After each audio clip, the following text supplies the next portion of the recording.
In the light of the crisis in Sudan involving the military factions, numerous countries are facing challenges in evacuating their citizens from the conflict-ridden African nation. It is important to note that the military and paramilitary factions do not adhere to diplomatic charters as they are not governed by democratic principles. It would be advisable to consider the potential security risks for individuals who choose to remain in the country or attempt to leave. The most recommended way to get stranded persons out of Sudan is by air. Unfortunately, airports in the country are non-operational. For Nigeria, another way to evacuate its citizens safely is by land through the Lake Chad region.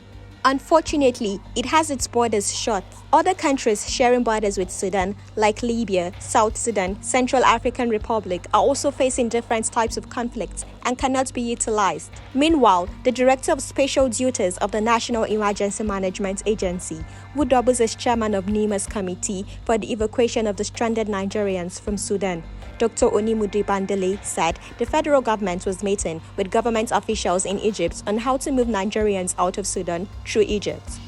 Bandele added that, for security reasons, Nigeria will have to get authorization from the Sudanese government before the evacuation due to the tension and risks involved as both parties have refused to cease fire. Following the conflict that has claimed hundreds of lives in the nation and left many foreign nationals trapped students under the auspices of the National Association of Nigerian Students, Sudan branch declared a plan to flee to Ethiopia out of fear and frustration.